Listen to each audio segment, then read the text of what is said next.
You guys kind of leaned a little heavy on the new characters to set up that there would be further episodes. Well, I would be lying if I said that that was definitely of interest to Hulu/Disney. They request that? No, but they were excited that when they were talking about new characters, and they were like, hey, maybe this could be a spinoff. And I don't think Linwood ever 1,000% signed off on that, but he was fine to go along with it. We have 1,000 questions. What do you want to do when you grow up? Crush your father's soul and make him question his own identity?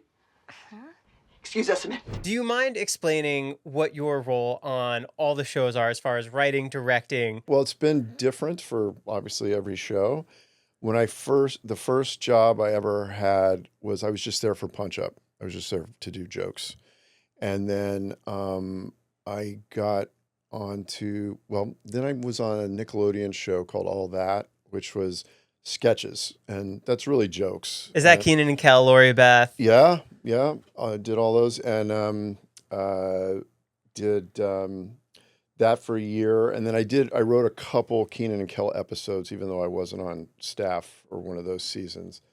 And then I was like, I got to get back onto network. I didn't want to be doing kids shows my whole life. So I went back to network and I started out as a lower level writer. And when you're lower level, there's so many levels. It's like staff writer, story editor, co-producer, producer, supervising producer, co-executive producer, executive producer. I probably left one out. But once you're in the room, those things don't mean quite as much. It's and you can be in a room where somebody it's their second job, but they're like just a genius, and you're like, okay, we got to listen to this person. It doesn't.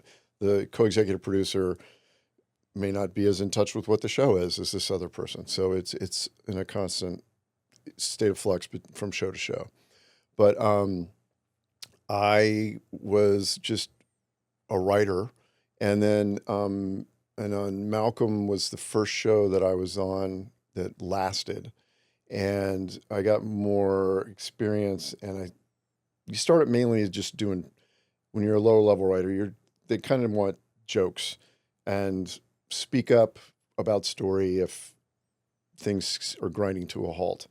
But as I got more experienced, I was kind of more involved with the story breaking part of it. And that's really the hardest work, is breaking a story. Once you have the story down, and when you're coming up with a story, you're doing it in terms of, does it feel like the show? Get everybody involved? Are there fun dynamics? Is it funny? Do we know where the opportunities for jokes are?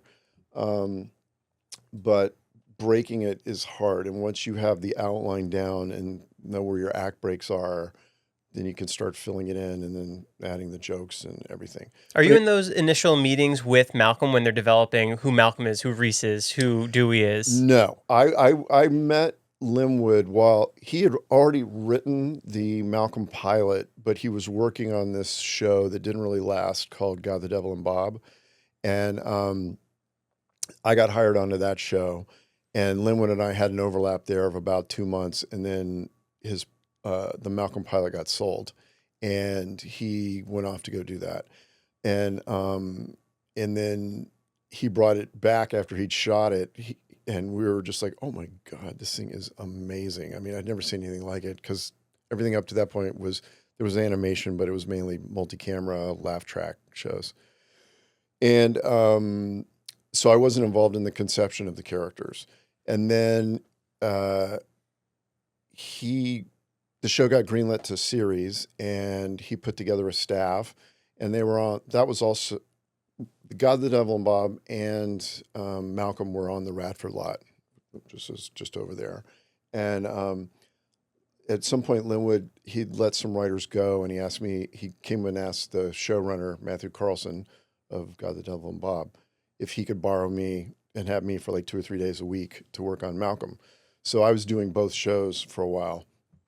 And then the animated show didn't really work out, unfortunately, for Matthew. But I ended up full time on Malcolm in the Middle, and was kind of started out lower level, but it was a hit show, and I was just thrilled to be on a hit show finally. I was on all these shows that had been canceled before Halloween, and so I was just like, oh my God, finally. And then back then, there wasn't streaming, obviously, and cable wasn't doing original programming.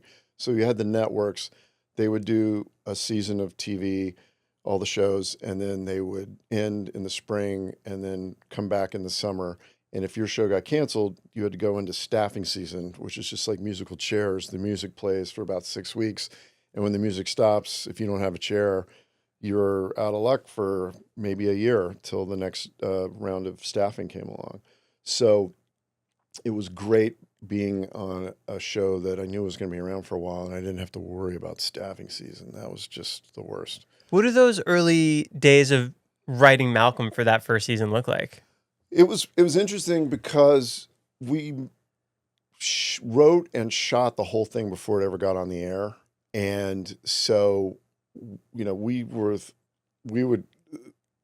write it, it would get shot, Linwood would edit it, and he'd bring in cuts for us to watch, and we were just like, wow, this is really good. And I was used to writing something and it being me thinking it was good, and then seeing it on screen, it was just like, this isn't as funny as I thought, or it wasn't shot like I was hoping it would be shot, or whatever.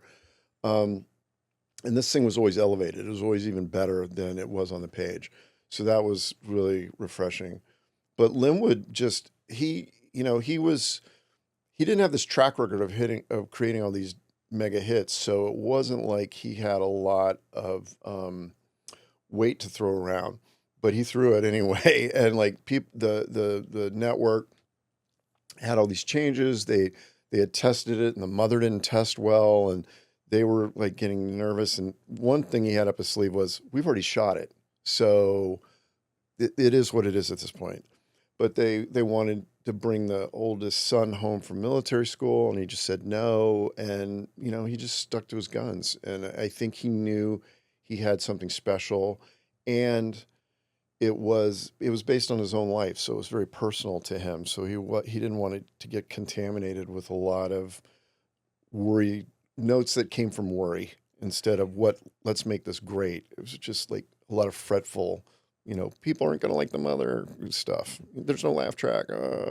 When you're hired on as a writer, do you have the entire episode written down and then everyone else kind of chimes in to punch up the jokes? It's different on every show. On Malcolm, the first season, Linwood was kind of involved A to Z, but then it got so hectic for him because we shot 13 episodes, and they hit the air, and it was a giant hit. And Fox said, come back and do 3 more that we're going to tack on to the end of the season. So we came back to do that, and then just stayed to start season 2. So we did 3 episodes that went on to the end of season 1, and then we stayed and did 25 episodes for season 2. So we did 28 episodes. And so we were there for over a year, and people were just fried. I'm kind of digressing. But the way it would work is Linwood would tell a writer, this is going to be your episode, and it had been discussed in broad terms, like it's going to be Hal teaches Malcolm to roller skate, and Malcolm is in way over his head. And so then and at that point we probably had what the act breaks were, and then we would just start fleshing it out on a whiteboard, and whoever was writing the episode would be the person on the board. And if they were a more experienced writer, they would kind of run the room when Linwood wasn't there. And it was very detailed, the outlines. The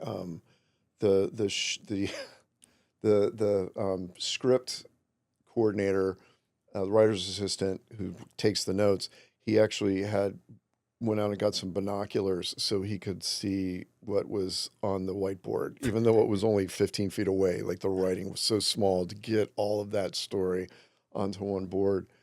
And it was, you'd come up with jokes if you had them. A lot of times it would just be writer's prerogative, so that you would just find it when you're off actually writing it. But you had to have the blows to the scenes. You had to know how they ended.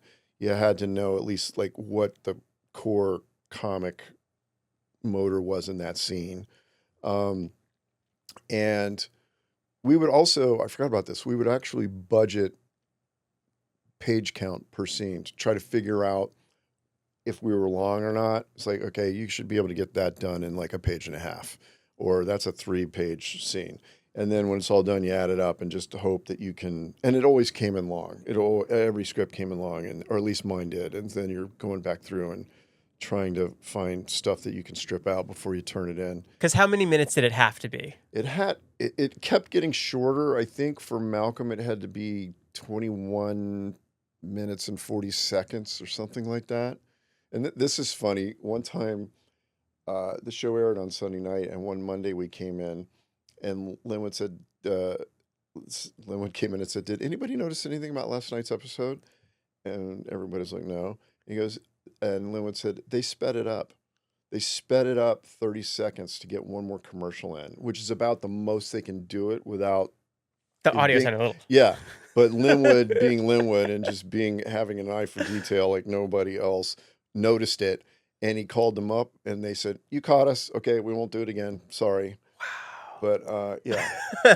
So and I think maybe we as editors or producers / editors maybe did that once or twice to try to get something in under the wire, but that was our choice, not the network just, trying to get more advertising revenue.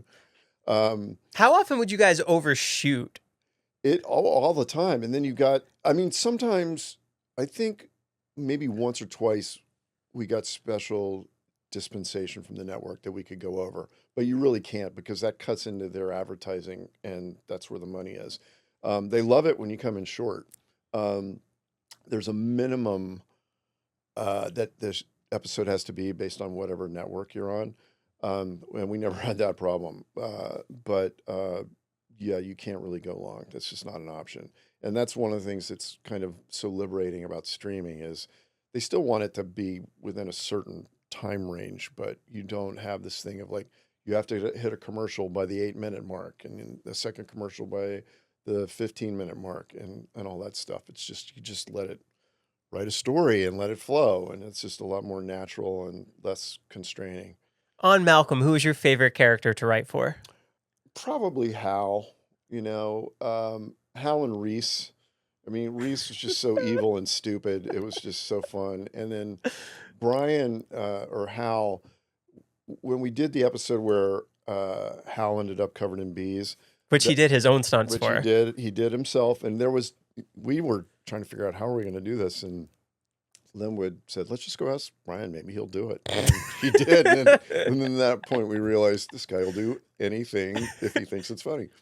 And so it was fun writing that stuff, like where he's speed walking, or he went out and rented a steamroller just so he could go to a parking lot and smash stuff. That was my favorite episode, the speed walking. Yeah, that was nuts. I actually had lunch with Linwood and Tracy, his wife, who's also was an executive producer on the revival, a few weeks ago, and somehow that episode came up, and I said, when you came in with the photos of Brian in that costume, you walked out and all the writers were like, "What have we done?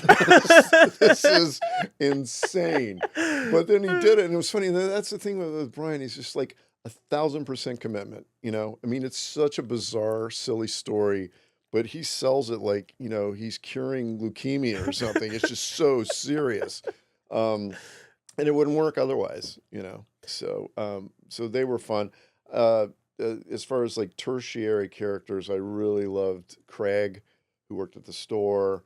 He was only there for 2 seasons, but I loved the Spangler at the military academy. He was fun. Oh, and God, Ida, Lois's mother. she was a joy. Really? Yeah, I mean, Great actress then. great actress. Yeah. You know, Cloris Leachman was one of the most brilliant. She was very much a loose cannon. It was very you had to go in there and like peel her off the ceiling sometimes to just get her to focus. And it felt like every time she came back to play Ida, her wig got bigger, and it was just like, are you just trying to like block out the other actors with this thing? I mean, it got to be like the size of a basketball, but she was that character was incredible, and we were always happy and excited when we came up with a story for her so she could come back. How is it having Frankie Muniz on the show, who skyrockets into the stratosphere? Well, that was interesting because he had done like a movie about a dog. I can't remember the name of it before Malcolm. That was like his big acting experience before Malcolm. And so that the show hit, he exploded. He does, was it the movie Liar Liar or Big Fat Liar with Paul Giamatti. Yeah. And Cody Banks. So he was having to go off and do promotion, and we were trying to fit his schedule in with our schedule. And the thing I remember was before Cody Banks was about to premiere, and I forgot who the studio was for that movie, but they wanted to promote it. So one of the ways they promoted it is we're shooting one day, and so somebody comes in and says, "Hey, there's this truck out here with a delivery for Frankie on the lot, and it's this big semi." And they open up the back and they roll out a Aston Martin or a Alfa Romeo or some exotic sports car that they just gave him. And he was like 14 or 15, but they knew he loved cars. And so, and Linwood, the showrunner, was just like, I can't have this kid driving around in this thing. This is dangerous. I'm worried about him. I'm worried all these people. I want to keep them employed. Like, just lay off that car for a while. I don't know how that played out, but it was just nuts that they gave him that car. So yeah, he was always doing that, and he was huge into basketball. So he would go to he became a big Clippers fan. If I remember, he was always going to Clippers games. So he had a pretty exciting life. And but not that we did. We were just in the writer's room every waking moment. So who is your favorite dynamic to write for? Who had the best chemistry, character wise? Yeah, Malcolm and Reese was fun. Dewey and anybody, because everybody always underestimated Dewey, and he would always come around the side and get the best of them. It's money day. Yeah, free money day. Exactly. I forgot about that. And Francis and Lois and was always great. And in the revival, the Francis Lois story I just loved. It was a very Malcolm-y story. And Hal and the boys, just they like the episode where Hal realized that he had let the health insurance expire. He doesn't want anyone to get hurt. And he nails the boys into their room. Just that level of stress that he's got these 3 Hellraisers and he's just trying to keep the house from burning down. And that one, and then like Lois's the episode Book Club, where she goes off to the book club. And Lois has been out of the house for 10 minutes and Hal's already having a nervous breakdown and little Hals are talking to him. Just the way the boys stressed him out, I always was very entertained by. What was it like for you coming back on the revival? Because now the show that you helped work on, write, direct, 20 years later gets a pickup again. Yeah, well, it had been talked about forever. Like, it was so interesting to everybody that Brian was the one pushing that because he had unlimited options and he wanted to come back to revisit this character. And Linwood kept shining him on and just saying, I don't have it in me. I'm tired. I'm retired, blah, blah, blah.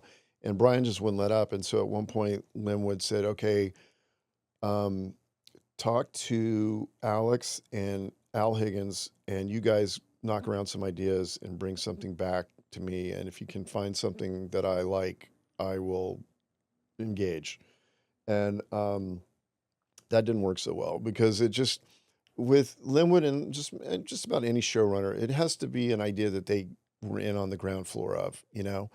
And so Brian was way busy, I was busy, Al was busy, so it was very hard for the three of us to get together, and it would happen like maybe once every couple months we'd get together and bat around ideas and come up with something and then take it to Linwood, and he would not be into it.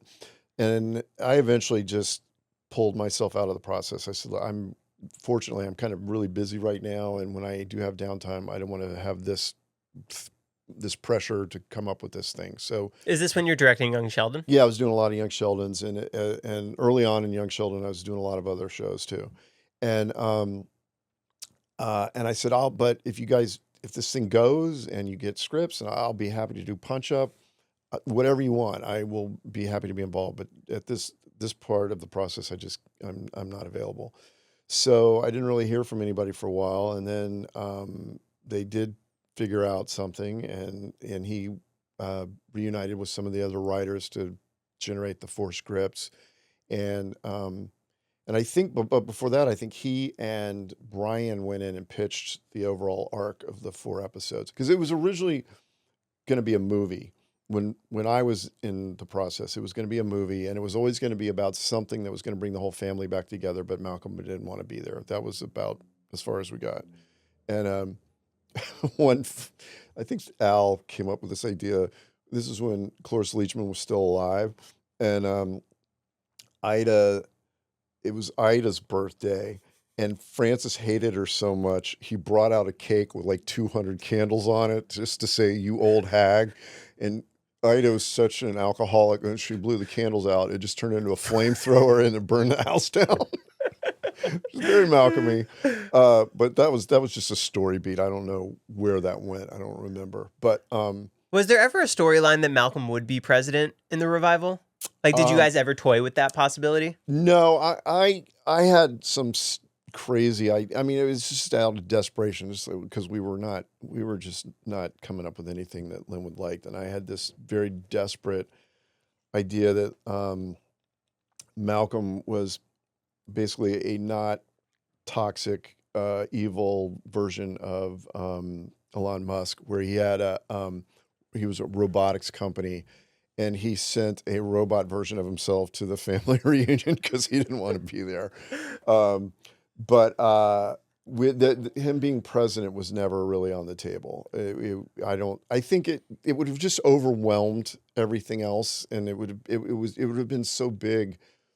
It just would have overwhelmed the fun little family dynamics that are what people loved about the original show. So I think it just, and they dispensed with that in the revival, where she just says, "I didn't mean that. That was just to get you off your butt." So that wasn't really talked about. The only thing that was just carved in stone was something that's going to bring the whole family together that Malcolm does not want to be a part of. And a lot of different versions of that. So anyway, it was going to be a movie. And then I think the studio said, "We're interested, but we're only interested if it can be episodes, because we can, make a bigger deal of it, and then we can eventually just add that to the syndication package." Is that Hulu? Well, it's so I don't fully understand it now, because in the old days it was a smaller studio called Regency that was underneath 20th, and 20th was the bigger studio, and then they made programming for Fox. I don't know how confusing that is, but anyway. And then, if you don't understand, I don't know how I'm gonna. I know. And so in between when we were doing that and now, everything's been bought up by everybody, and so Hulu/Disney owns Fox and 20th and all that stuff. So there were a lot of different entities were involved in this revival. And when we did the table reads up in Vancouver, I think there were like 30 executives up there.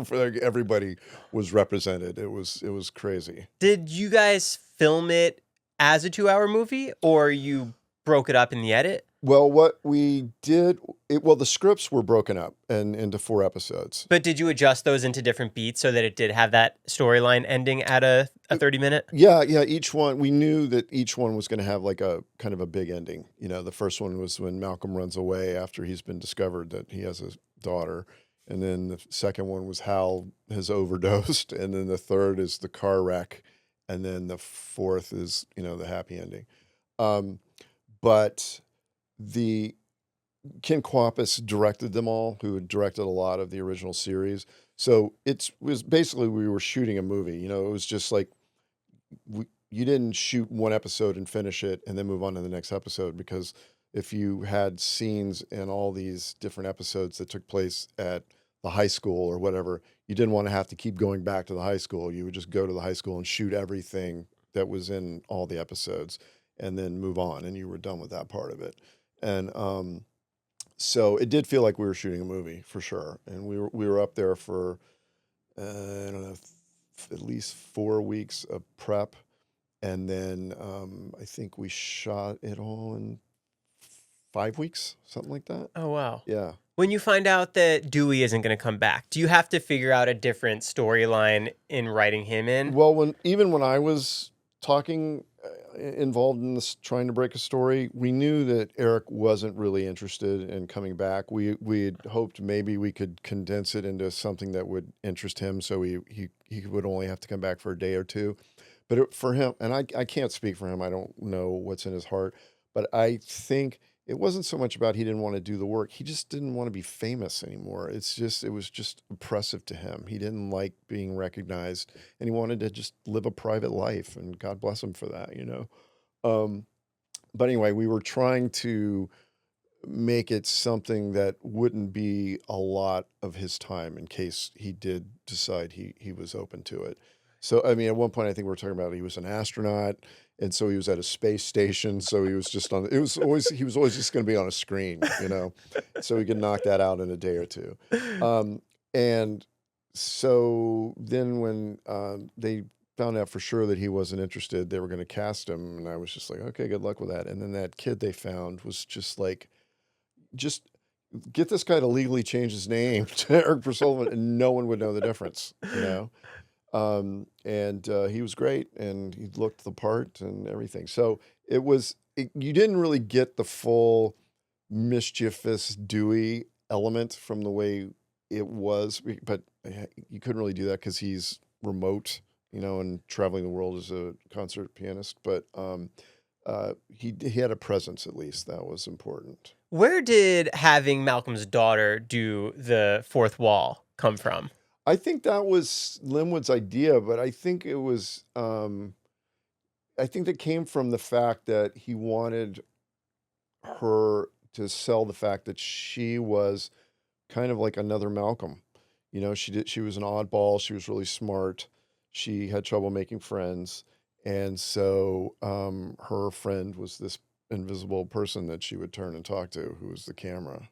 So that was just, I think from the get-go, that was just always going to be a thing. What was it like for you, who was part of that original run of Malcolm, now to see everybody reunited? They have families, seeing Justin, Frankie. That was wild. I mean, everybody had kids, and the kids were hanging out on set, and I just, especially like that first season, they were really little kids, and they had the attention span of puppies. The actors I'm talking about, Frankie and Eric and Justin. And you're just trying to corral them, can we get back? And now watching Justin them, said they're driving golf carts everywhere. Yeah, and they were they had like razor scooters, those got outlawed on the lot, and they're always getting into trouble. And but then to watch them now have to corral their kids, it was pretty fun to watch. And they grew up to be very responsible people. It was really, really impressive. It can really mess you up if you're famous at a young age, and they all seemed pretty grounded. Where'd you film the block party episode? You wrote that. I wrote the block party episode of The Middle. Oh, I thought it was on Malcolm, because I watched your episode with Eden. Oh, okay. Okay, so you did the block party on The Middle. Yes, I did. And I think that was the first one I wrote. And that was at the ranch, R.I.P., the ranch. No longer. Yes, no longer. But I think, well, I know that we shot, there's a street off of Ventura, not far from here, near Laurel Canyon and Ventura, that runs parallel to Ventura, and it's this very scenic street with trees. It's beautiful. Because that's where the Malcolm house was. That's where it was. So they shot it on that. They just blocked off that street for a couple days, and everybody, the neighbors were pretty cool. They all got paid for the inconvenience, and so we were over there. We probably shot there, I don't know, 6 or 7 times every season, more or less.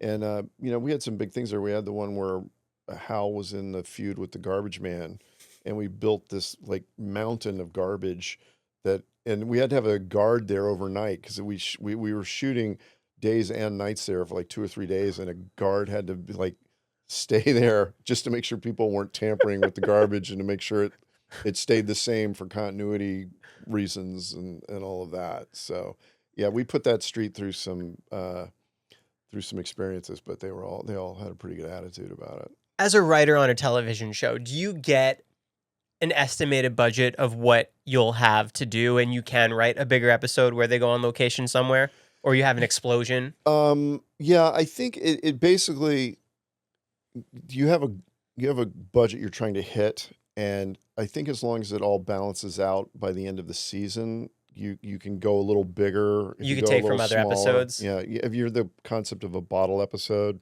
it's where you don't have any new sets, you don't have any extra cast. It's just your cast and the sets you've already built, and those are cheaper. And it was so meta on. I never worked on Community, but there was an episode where they were trapped in their meeting room, and they couldn't get out. And one of the characters goes, "All right, we're doing a bottle episode." They just owned it. So you do those occasionally, and it can help you get back on track financially. But we weren't under a lot of pressure financially, especially the first several seasons, because it was so successful that they kind of gave us a little more free reign. But Linwood and the line producer, Jimmy Simons, who controls the budget and hires crew and gets sets built and all that stuff, they felt a responsibility to the studio to not abuse the privilege, so they didn't. They tried to come in on time and on budget, and they were pretty good about that. I heard a rumor that a writer who writes in a new character on a TV show, if that character keeps coming back in multiple episodes, the writer gets residuals from that. Yeah.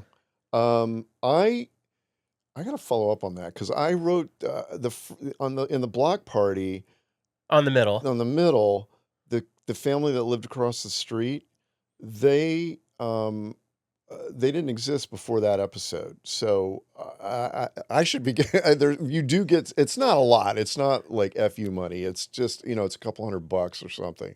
But I remember one of the first jobs I had, there was a writing team on that show that had worked on Frasier, and they'd done the episode that Bulldog was in. He was like another one of the DJs at the radio station where Frasier worked, and so they would get, and he was in a lot of episodes, and they would get pretty large checks for that. But yes, that is true. It's not a huge amount of money, but it is some money. So, when you're writing an episode for television, are you allowed to just create new characters into the world? Well, it's got to be in the outline. It's got to be something that has been discussed. You don't go off the script and just say, "Hey, I came up with this crazy fireman who's going to drop in." You can't do that. But you definitely have new characters in every episode. But on Malcolm, it was pretty rare that a new character stuck around or came back. Cynthia, the Krellboyne girl, she came back once or twice. Jessica, which was Hayden Panettiere's character, she came back. The babysitter. Yeah, the babysitter. She came back. And that's actually from my childhood, that story. That's based off your life. That's based off my life. I don't know how old I was, but my parents were going out, and they said, "We got a new babysitter." And the girl came over to babysit us, and she was in my class. And I just same age as you. Same age as me. And I just said to my parents, "You can't do this. This is so embarrassing." And I forgot what it was. Some kind of truce of like, "Well, we've already hired her. Just let her hang out here, and she's not in charge of you or whatever." But that's not the story that got out at school. It was pretty brutal. Did she convince you and your brother that you guys are gay? No. God, I love that story so much.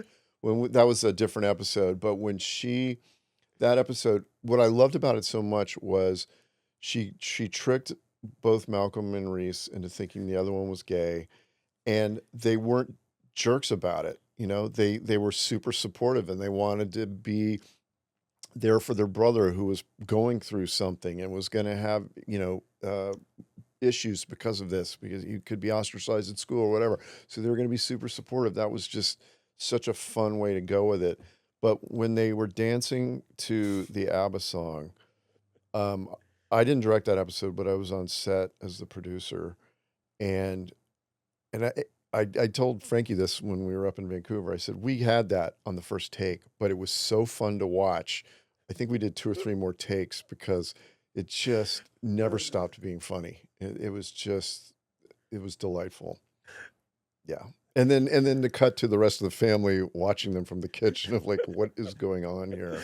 That was a highlight of one of the later seasons for sure. Being a writer and director on Malcolm in the Middle, Young Sheldon, do you ever sneak little Easter eggs in the background of scenes to see if fans find it? Well, there were a ton of Easter eggs in the revival, which you probably have seen discussed online, but like the bowling ball from my episode is in there, and the hamster ball makes an appearance during the confetti bomb, glitter bomb thing. And when we first see Kelly, they're wearing the shirt that Malcolm wore. When I directed the finale, the series finale of Young Sheldon. And so the conceit of that is adult Sheldon is writing his memoirs, and so we're in Sheldon's adult Sheldon's study while he's writing this. And I guess the conceit is the whole series has been him writing his memoirs, and he's finishing it up now with the series finale. And that room was loaded with Easter eggs. Like I've seen probably 15, 20 episodes of Big Bang Theory, but I'd not watched every single episode.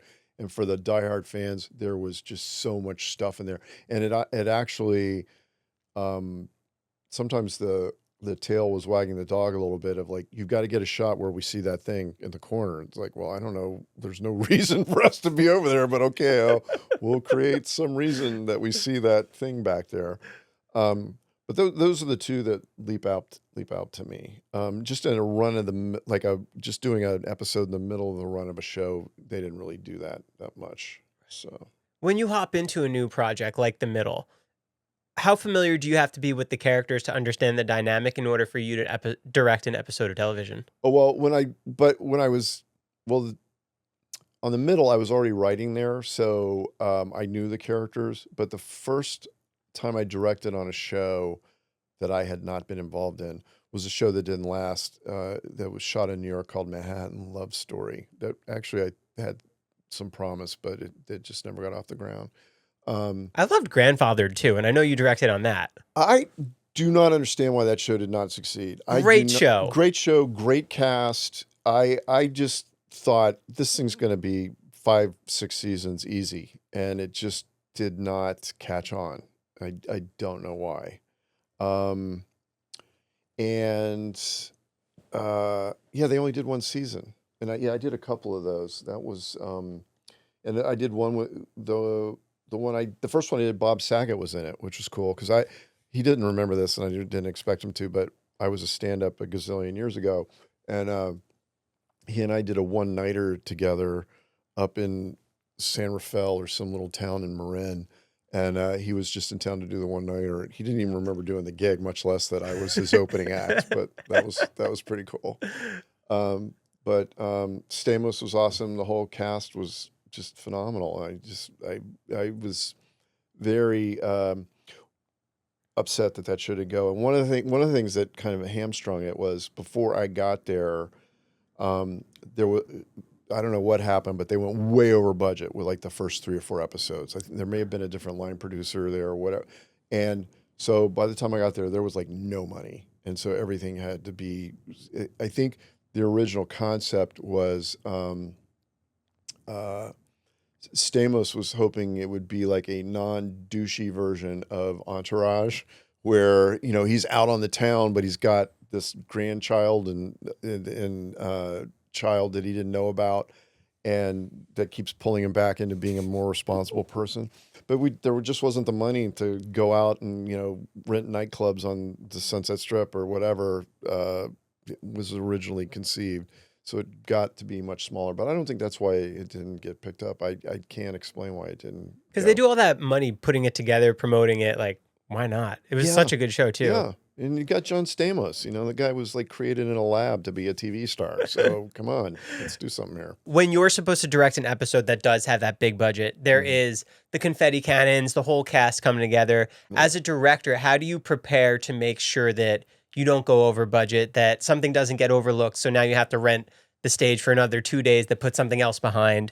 Well, that usually the line producer who's in charge of the budget, he's all over you. He's does making that. He's making sure that what you're planning on doing isn't going to cost him more than like it's a thing that almost every director has run into in television, where you want to do a shot with a crane that's called a super techno crane.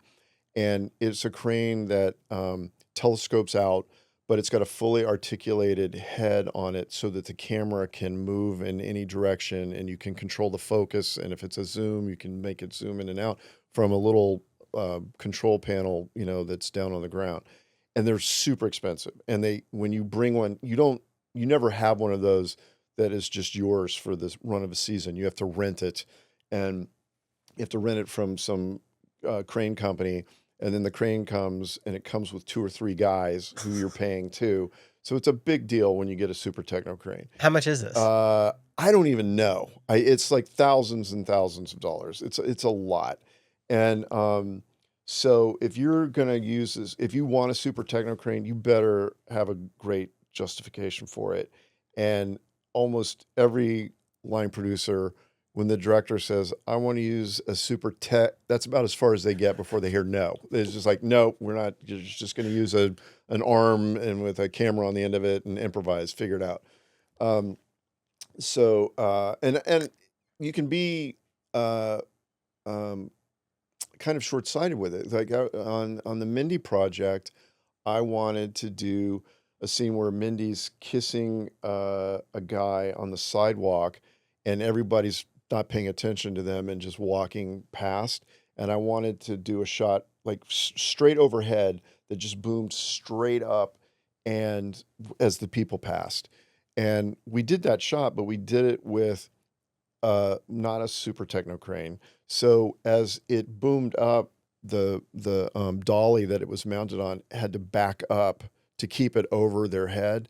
And it was almost impossible to get the shot. And we spent probably 45 minutes trying to get it, and we did finally. But if we'd had a super techno crane, we would have knocked it out in like 5 minutes, and we could have used it for other stuff too. But when I went on to kind of all over the place here, but when I went on to the first episode of Young Sheldon that I did, the line producer, this guy Tim Marks, who's been around forever, a seasoned vet, he pulled me into his office like first day and shut the door, and I'm like, oh God, am I in trouble already? What did I do?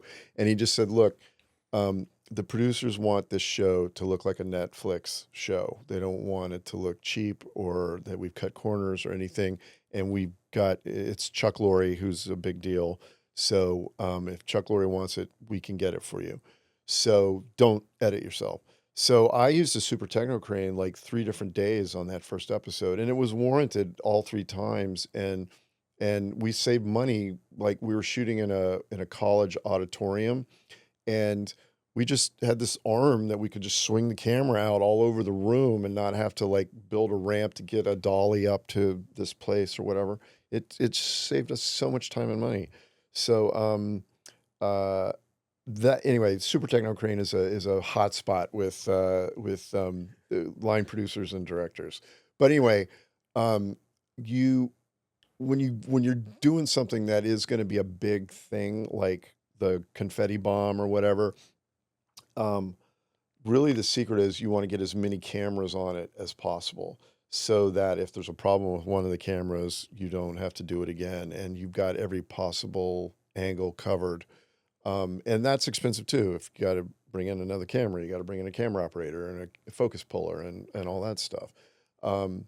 But you can't really go rogue as a TV director because the line producer is right there, and the first AD, who's kind of your go-to person, who's works on the show full time.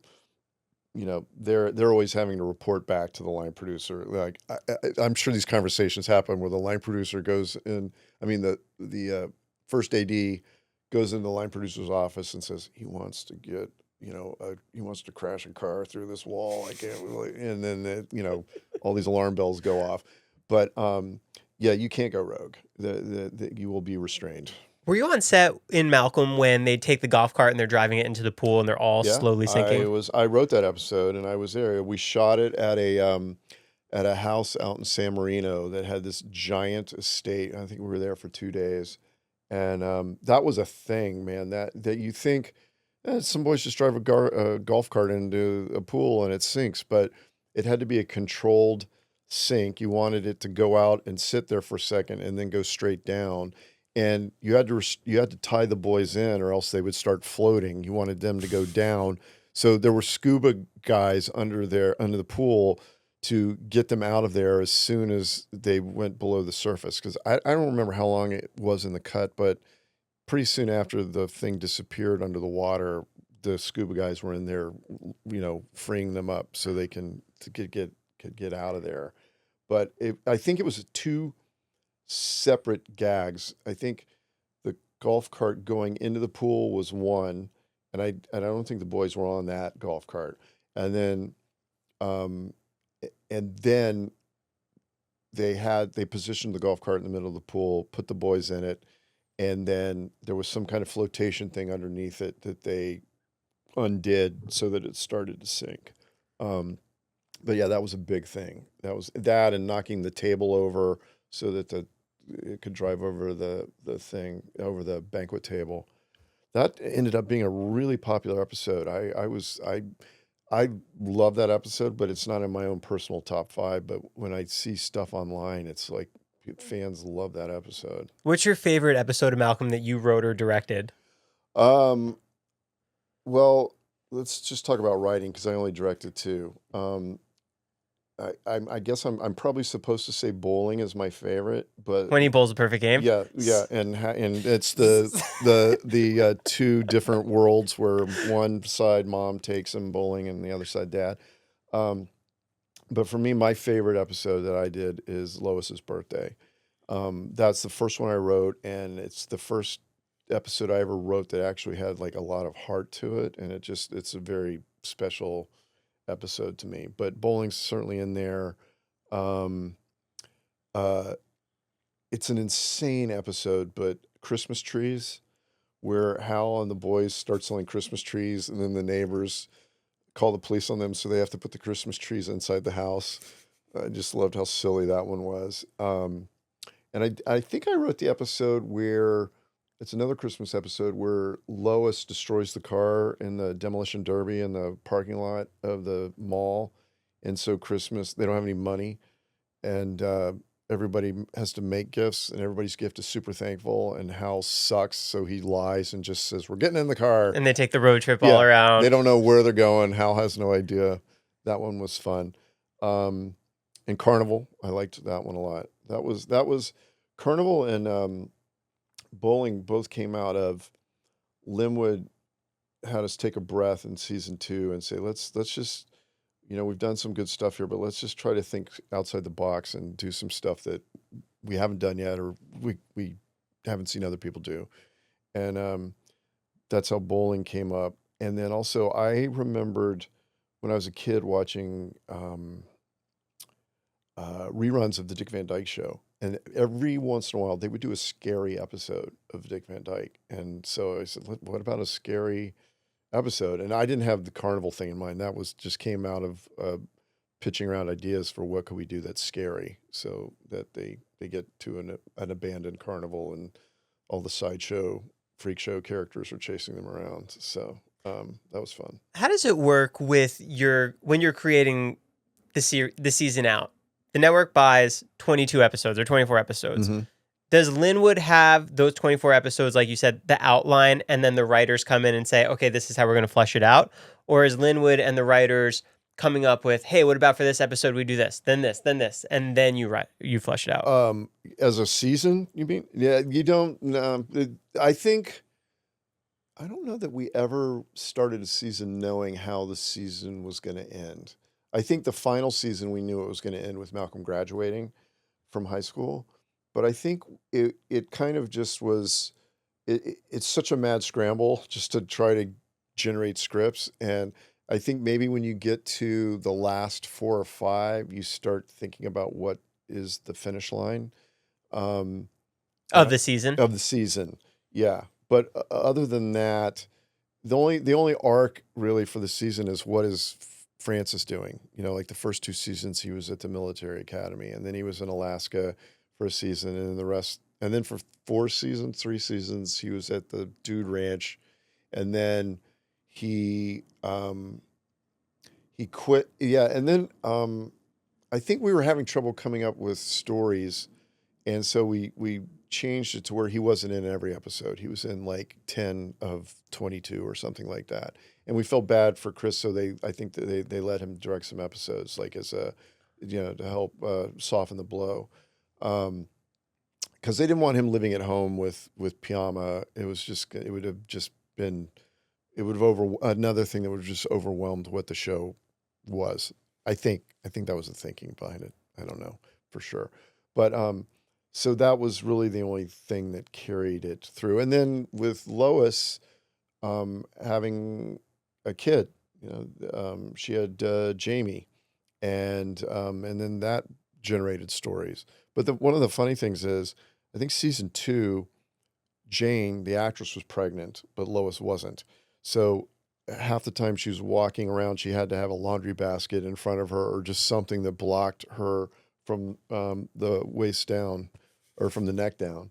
And then when her character was pregnant, she was not pregnant. So then we had to put a prosthetic thing underneath whatever her wardrobe was, so that she looked pregnant. The actress was constantly out of sync with the character, because I think she was also pregnant one other time when Lois was not pregnant, that we had to go through the whole thing again of hiding it. Did you work on the episode when they have the 3 girls instead of the 3 boys?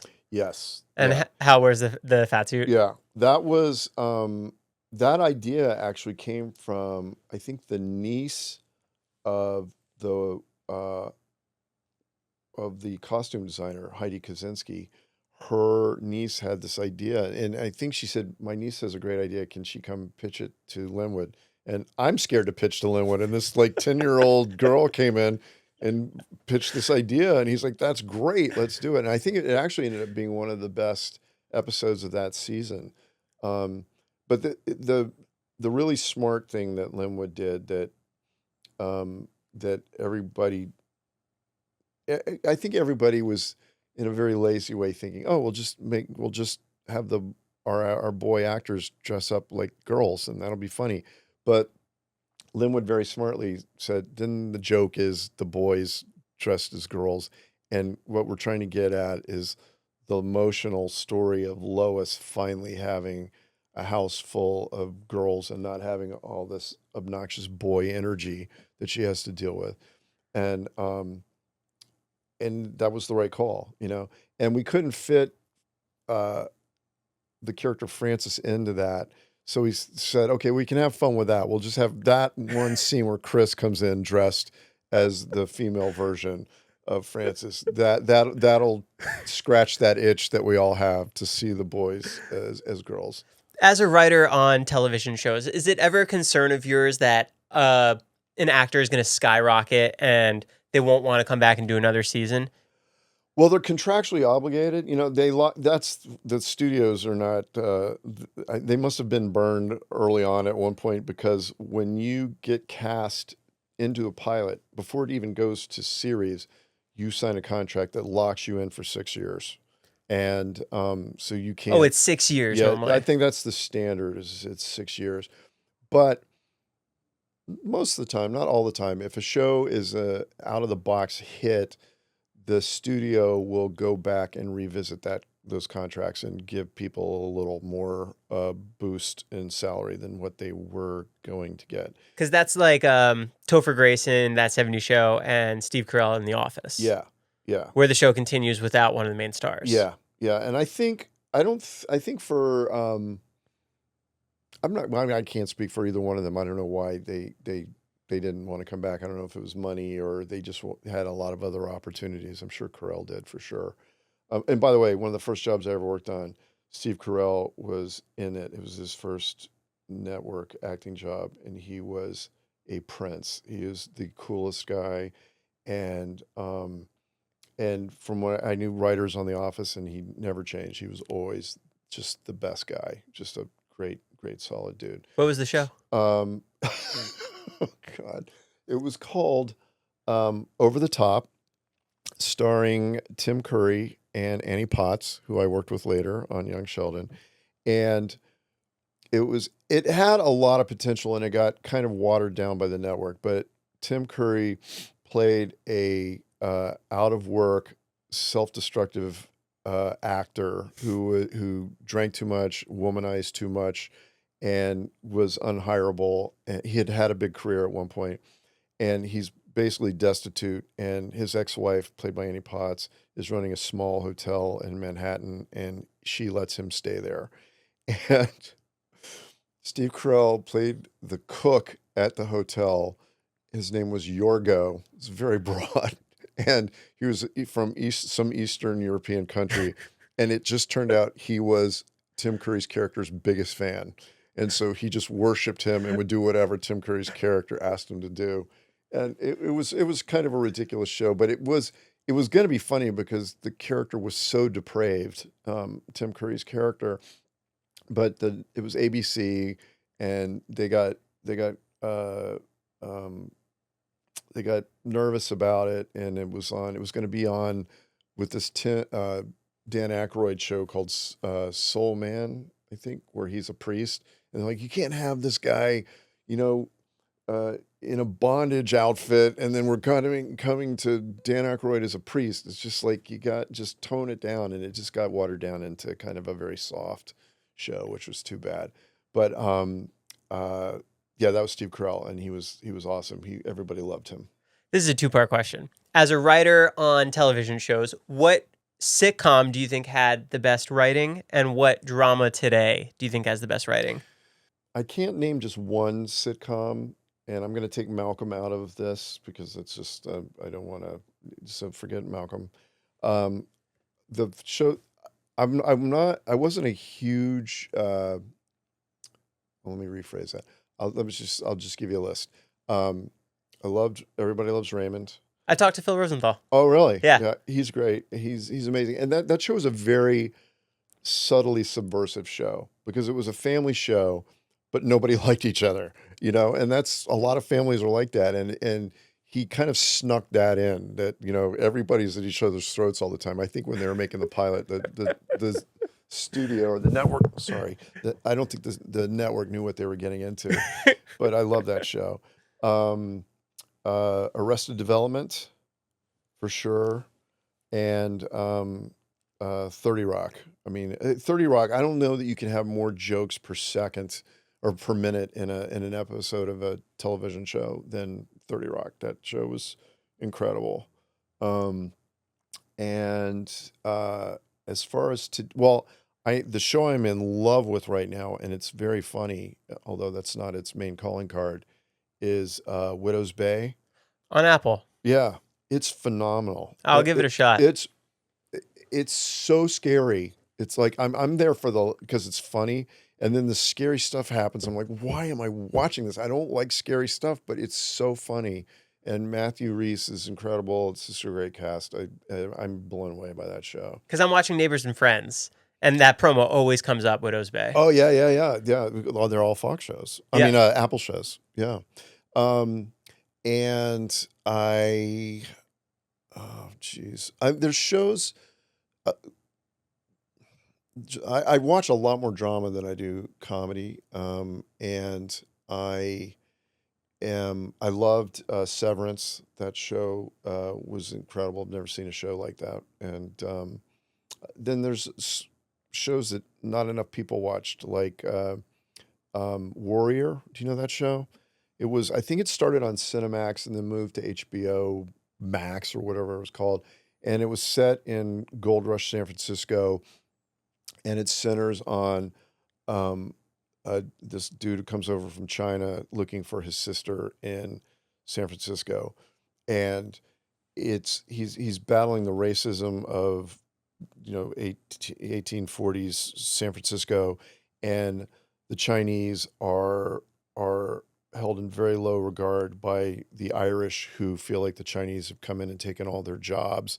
And then there's the white people who are exploiting both parties. And it's a lot, and there's a lot of amazing martial arts stuff in it. It's not the best show I've ever seen, but it's one of the most entertaining shows I've ever seen. They did like 3 seasons of it, and it's remarkable. Working on television shows, taking Malcolm out of it because it was turned into a movie, kind of. Mm-hmm. What television show turned into a movie that you think they did a really good job putting them in that different format? Addams Family. The Addams Family movies, going way back. The Brady Bunch movies were hilarious. When they go to Hawaii. Yeah. Well, I don't. Did they do a Brady Bunch movie where they went to Hawaii? Or was that a TV? The TV show they went to Hawaii. Oh, I thought that was the movie. Yeah. Well, I don't remember the plots of them. I just remember they were hilarious. Maybe they did go to Hawaii. And a lot of times it's a bad idea to make the movie. But I think what was so good about the Brady Bunch things is they kind of were making fun of the show. They were owning the lameness of the original Brady Bunch, and satirizing it. So those are 2. I'm having trouble thinking of others, but getting back to dramas, I loved The Shield. I mean, The Shield was like one of the first anti-hero shows, along with Mad Men and The Sopranos. Those 3 kind of came along at the same time. I thought all 3 of those were remarkable. I'm sad that The Boys is wrapping up. I loved that show. Do you watch that? No, but I like Mortal Kombat, and I know Carl Urban's in that. Yeah, it is. Every episode, there's something like, you can't believe they did that. The visuals are just shocking that they pull off. I don't want to spoil it for you, but it's definitely a good watch. I'll give it another whirl. Yeah, for sure. The character of Homelander is just, it's so funny because it's such a clear comment on this country and where we are politically. And it took a while before certain parties realized that they were being satirized. I think everybody was watching it and loving it. And then half the country went, wait a minute, they're making fun of us. But it's good. It's really good. Are there any episodes of TV that you've directed or written that almost didn't make the cut and then became a fan favorite? On Malcolm, Young Sheldon, The Middle, all that. All that. Was Kel not supposed to love orange soda, and then you were like, no, he needs to? That was created before I came along. I was tied down to him loving orange soda. All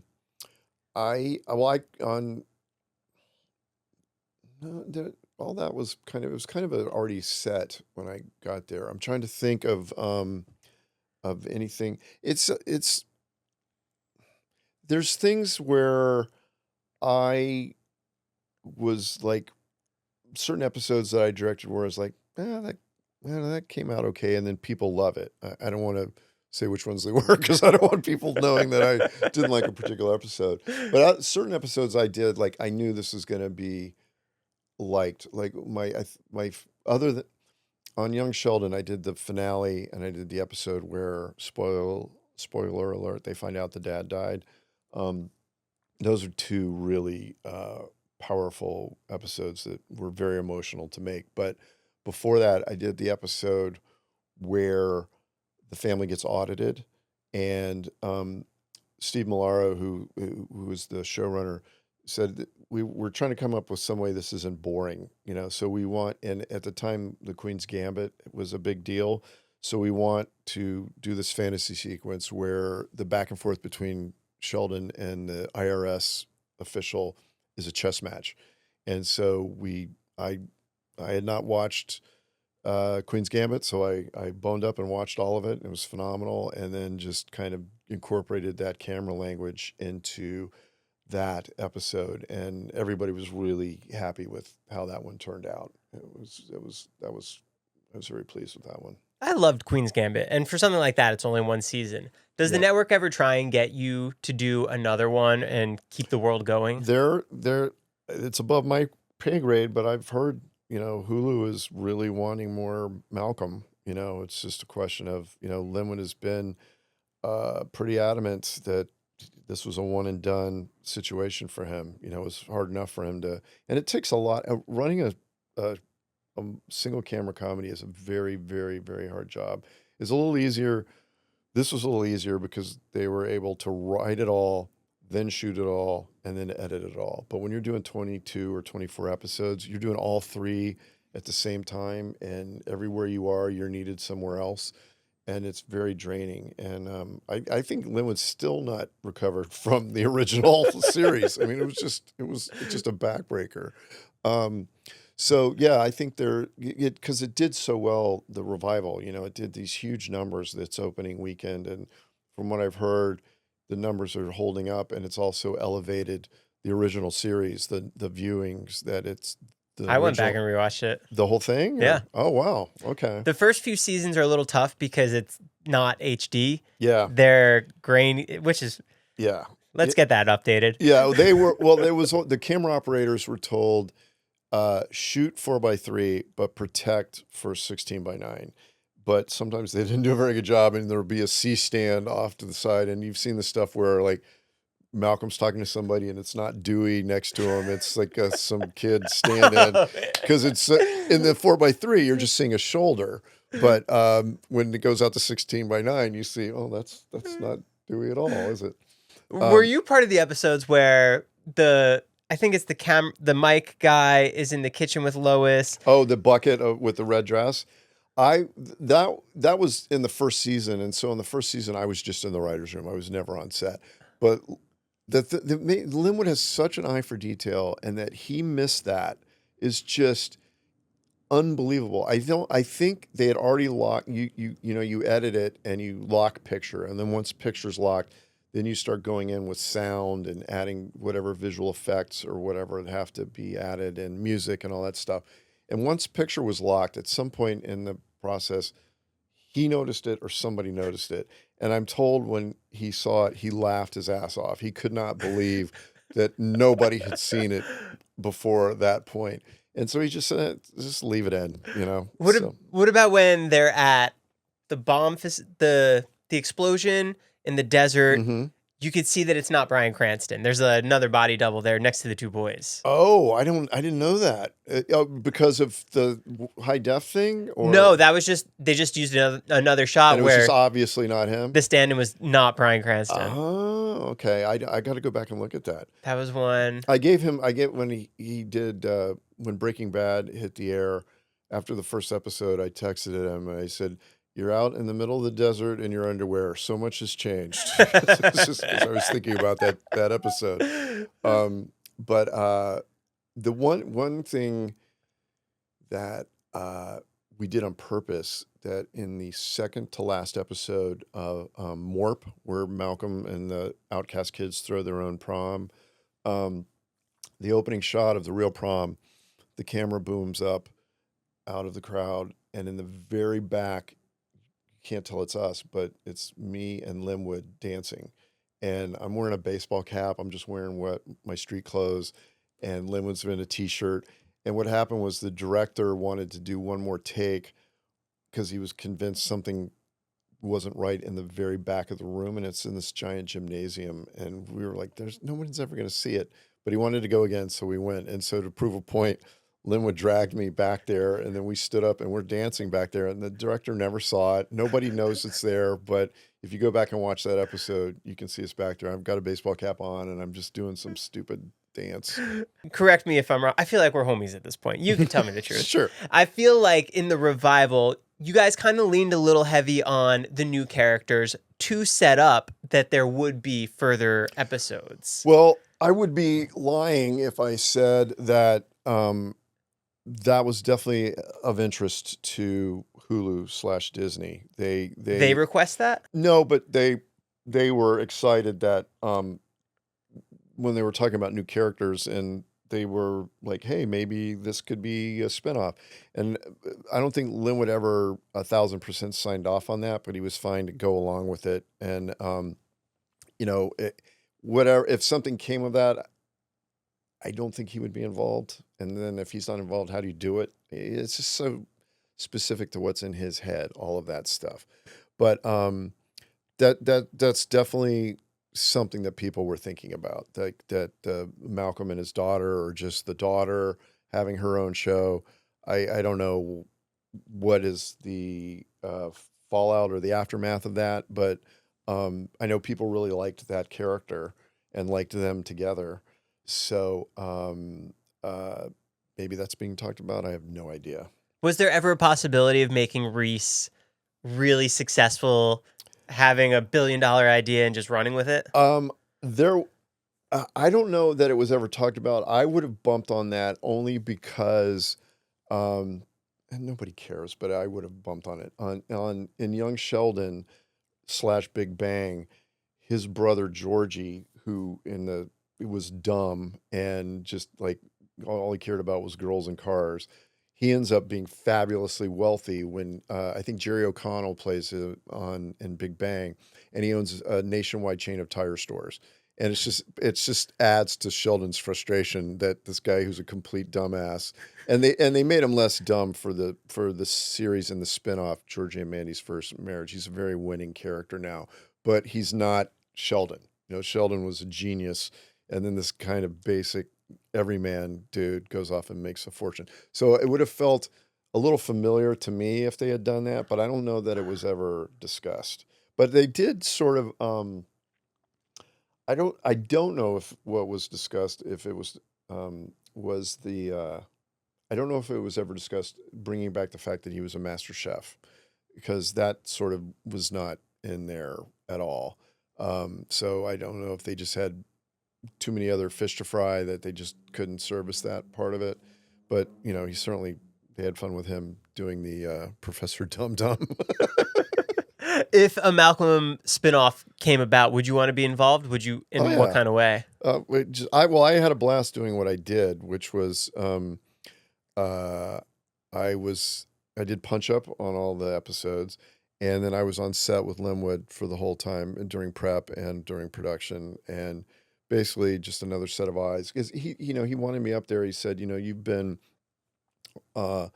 working since the Malcolm ended, and you've been on sets a lot, you've directed a lot, and I haven't been on a set in 20 years, and just some stuff might be getting shot in a way that I'm going to be upset later when I get into editing. And so I just was like another set of eyes to just say, you probably want to get this 2-shot over here that we're not getting right now or whatever. But that rarely came up because Kwapis is just such a master of his craft that that stuff didn't happen. Mainly what I was doing was just pitching joke alts. Like, in the morning I'd come in with like some jokes. Like I thought, this doesn't work. We could try this, that kind of stuff. What was your reaction when you saw Bryan Cranston on Breaking Bad and it ended up skyrocketing? Well, it's weird, and I'm going to be a bit of a bummer right now, but when that show first came out, I watched the first episode, and at the time, my dad was dying of cancer, and I was just like, I can't do this. Like Brian's almost kind of a father figure in my life because of how, and then the show was it started out so sad, and I was just, and my father-in-law was also dying at the time, and I just was like, I can't do it. And it was rough because I just kept hearing, this show is the best show on TV. And finally people just said, don't. My dad passed away, and then people said, the cancer thing kind of takes a back seat. And once he shaves his head and he becomes Heisenberg, it's just like it's on rails, and it just becomes the best. I mean, that show and The Wire, I think, are the two best dramas ever on television. And Vince Gilligan, like, there's shows that I liked, but you just realize they're just making this up as they go along. Like I loved Lost, but I read some interview with the showrunners, and they said they don't know what the numbers on the hatch meant yet. They hadn't decided, and I'm like, come on, man.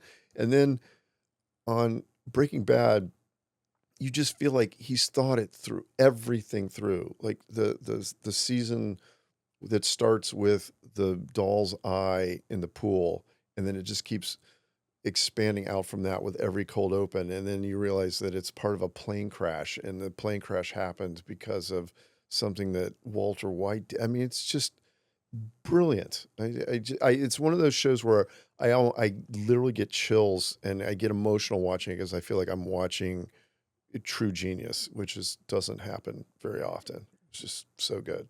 What other early shows did you work on besides all that and Nickelodeon? Did you do Amanda Show? No, I created Ask Ashley, not to brag. On all that? Yeah, that was me. It wasn't called Ashley. I brought the idea to them, and they changed her name to Ashley, so they had the fun title of Ask Ashley. But the conceit was her answering really stupid questions and losing her temper. And I was only there for one season, but I went back to visit, and I don't know if she told me or her dad told me, it's like this thing's kind of become a burden because it's all in one take, and she has to go from super cheery to getting frustrated to pure rage, and it's like 3 or 4 minutes without a cut, and it's a very hard thing to do, and it was starting to be less fun for her to do that. Was that Amanda Bynes? That was Amanda Bynes, yeah. Oh, yeah. wow. So, and that was the first season she was on the show. Like they had seen her, they did some kids stand-up comedy show at the Laugh Factory, and the producers of all that were there, and they saw her, and they're like, yeah, that kid's got something. So, I created that, and she ended up doing, I mean, she was huge, but I wasn't on the Amanda Show. What else did you create on all that? That's crazy. That was the only thing I created that was recurring. I did I did a gifted class sketch where some kid gets in, he's sent to the gifted class, and everybody in there is rock stupid. I mean, and it's just like, the kid is just like, this is the gifted class. That's the whole conceit of it. And I just remember Kel, no matter, the teacher would ask questions, and no matter what the question was, Kel would yell out, Jupiter. That was his answer for everything. You wrote that? Yeah, I wrote that. But they got changed a lot. Everything got really massively rewritten on that show, but the core idea came from something I did. And then I did, the very first thing I ever did was this thing called Bringing Up Jack, and it starred this guy, Jack Gallagher, who was a friend of mine. And I gave him a spec script when his show went to series, and he gave it to the showrunners, and they liked it. And they brought me in, like I said, just to do Punch Up. And then I did all that. And then the guys who created Bringing Up Jack got 2 shows on the air, one of which was Over the Top with Tim Curry. And then the other show was the Gregory Hines Show. And Over the Top got canceled, and then those guys asked me to come over and work on the Gregory Hines Show, which I did. And that only lasted 1 season. And then I was on the Brian Benben Show, which didn't last but 4 or 5 episodes. And but I got to work with Wendell Pierce, which was very cool. And Wendell Pierce was also in the Gregory Hines Show, so I got to work with him twice. And then I ended up on Malcolm. And then after Malcolm, God, I was on a show called Help Me Help You with Ted Danson. I was on. I'm very proud. I worked on one of the few Ted Danson shows that failed. You got to work pretty hard to fail at making a Ted Danson show. And then I did then I did Samantha Who, which was a good show, and it just got derailed by the writer's strike. It just never regained its footing after the writer's strike, and that was Christina Applegate would probably agree that's like the best part she ever had. It was just so emotionally rich, and it just showed off all of her massive talent. And Jean Smart was in it, and Melissa McCarthy before she was a household name. So that was a good show. And then I was on The Middle, and then I was on Up All Night, which I never really jibed with that show. The only reason I was really on that show was because Christina Applegate was in that show, and she wanted them to hire me because she really liked having me on set. I was like, I think I was like the goat they put in the stall with the horse to keep the horse calm. Like she just like I was a calming presence for her, and she felt safe when I was there looking out for her. But creatively, I just never really. There were so many SNL people on that show, and that's just a different way of coming at comedy from the way I did it. I need to know who the characters are backwards and forwards, in and out, and then I can pitch jokes. But the characters weren't fully developed. They still came up with really funny stuff for that show, but it wasn't coming from character as much as like what I am used to. Right. So I didn't really jive on that. And then I was on the Michael J. Fox show, which was a failed experiment, a noble experiment that just didn't catch on. And then after that, I was on a deal with the studio, and they didn't have a show to put me on. And then I was just like, well, let me go direct stuff. And so I ended up directing shows that I wasn't a writer on, and loved it. I was like, oh, I feel like I'm in show business. You know, I'm on sets and working with actors and stuff. And when you're writing on a show, you're in a 9-month meeting with the same 10 people. You know, you get to leave occasionally to write a script or to go down and be on set, but it's a bit of a grind, or got to be a grind for me. So I really liked being on set, and I stopped pursuing writing jobs and just focused on directing for like the last 10 years of my career. So what is your day-to-day like now? Are you directing anything currently? Not really. I'm writing. As you know, the industry is kind of dead, and so almost all my friends are unemployed. I like to refer to myself as semi-retired, and but I'm writing a movie. I've always liked westerns, and I'm writing an incredibly violent western that addresses some. I mean, a lot of people have done westerns that sort of debunk the mythology of the West, and so this is another one of those that I'm working on. I don't know if anything will come of it, but it's something to keep me busy. If you ever need an extra or someone to stand in the background, can I please in some way be involved? Because of westerns, or just in general, anything. Okay. You just need a guy picking up trash in the background. Far background. Be careful what you wish for, because it is a horrible job being an extra. Yeah. Has anybody ever talked to you about the life of an extra? No. It's you're there all day, and you have to it's a lot of sitting around waiting because it takes forever to light stuff. And you would be very well behaved, I'm sure, but I see a lot of background people getting yelled at because they left to go to the bathroom without permission, and like, where were you? We needed to load the set with our background. It's my nephew came out for his spring break a long time when I was still doing Malcolm, and I said, hey, if you come out, I'll get you on as a background person in a scene. And so in advance, I filled out all the paperwork. They sent me a copy of his birth certificate, all this shit. I got it all done. And and we had finished writing. So they were just shooting the last few episodes. And so he and I were hanging out, and like, okay, we're going to Lucky Aid, where Lois works. And we went there, and I walked him in, and we got there 40 minutes before they needed him. and they put a shirt on him. He went in and was in the background of a scene where Lois and Hal are arguing. You can see him in the shot. And then they were done in about half an hour. And then he and I left, and we went and got lunch somewhere. And we're driving out of there, and he's like, wow, being an extra is the best job in the world. I'm like, no, it's not. It is not. It's a really hard, thankless job. You do not want that job. So, but anyway, if you want that dream to come true, I'll see what I can do there. I just want one project. I just want to be a one thing that I can latch onto forever. Like, I'm that guy. I'll make it happen for you, and you'll probably curse my name afterwards for what you were put through. But yeah, I'll let you know. This has been awesome. Thanks so much for coming by. Yeah, thank you. This has been really fun. So maybe there will be a Malcolm spinoff. We'll see. Yeah, it's up to I'd say the odds are less than 25% that it could happen. I mean, they'd have to.